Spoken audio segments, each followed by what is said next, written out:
So traders, let's do an update on gold and silver for you in today's video. And I want to give you an update on what I'm seeing right now. So today, gold and also silver had a bit of an update today across the markets.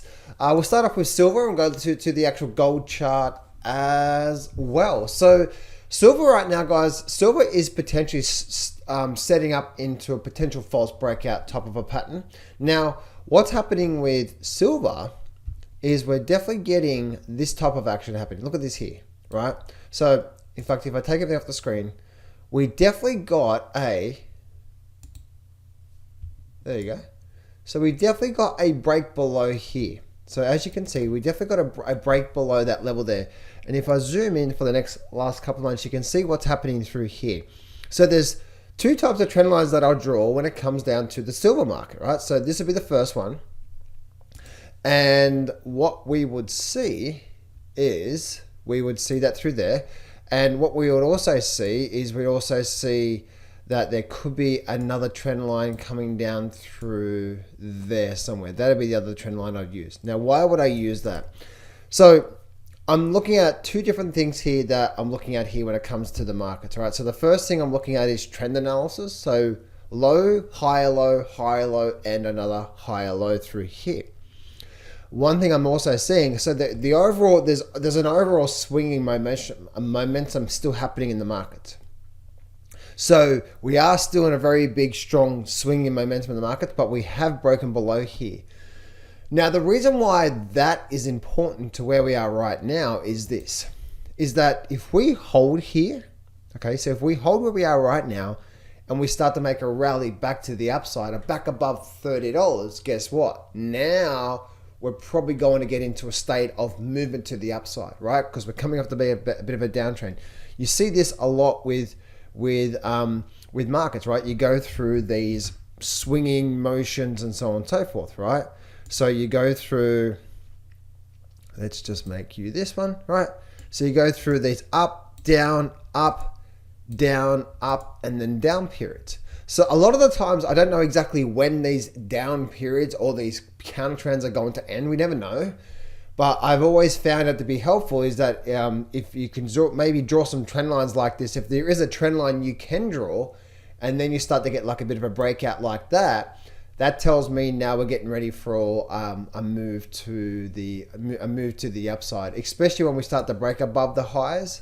So especially when we start to break above these highs up here, we're probably likely to go for the next move to the upside. So we need to really watch out to see what's going on from there to see what, now this could also continue to be moving on the downside, right? So I definitely wouldn't want to, for trading purposes, I definitely am not going to be going long now. No way would I be going long. If I'm looking for a long, I want to wait for the market to tell me that it's now scooping up, right? I want to wait for the turn.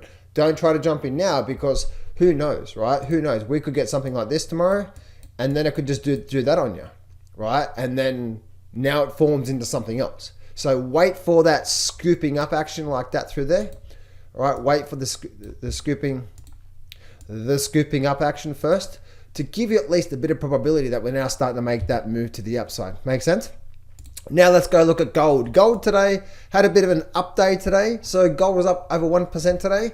I am still noticing that we are still very on a bit of a downward sloping through here, a bit of a squeezing up pattern through here. I still believe that we're probably going to get a bit of a flush down from here. Now, it may not happen. It may not happen. Overall, I'm very bullish on gold. And the path, I believe gold is on a path of destination, right? I believe gold is on its journey to $3,000. Now, the big question for me when it comes to the gold market is how that forms. Is it going to be number one, where it maybe just holds here and maybe we just start to get this breakout and then it runs? Like, is that the scenario? Again, my destination is always the same. Is that how that's going to happen? And then we start to form and then we go for another move and then it hits my 3,000 target, okay? Because as you can see, we're doing nothing through here, which if that happens, cool, let's go with it, right? Beauty, let's go. Now, if it doesn't happen and we get something like this, scenario number two is this, right? Scenario number two is that we get that, we get this, and we get a flush down through there. Now, if that happens, guess what? it's the same path to destination. Why? Because that's likely to be a false breakout. Then we're likely to scoot back up, and then we're likely to see the movements back to the upside. So get ready for really big movements coming out of silver and gold real soon. It's either gonna start now and break out and start to have a move up, and then maybe, just maybe, if we bring up the last 6 months, we can see that this has been in this one big triangle pattern. If that does happen, if we start to break up from here, one thing I do see is this thing, if it does do that, let's see if we can do something like this, get a bit of a higher low and break out. If we get something like that over the next month, guess what? We're going to see some really big movement in the markets there. So there we go, traders. Hope this helps you out. If you do need some help, guys, first link in the description is my free trading course, or second link in the description is application to my coaching program. See you guys soon.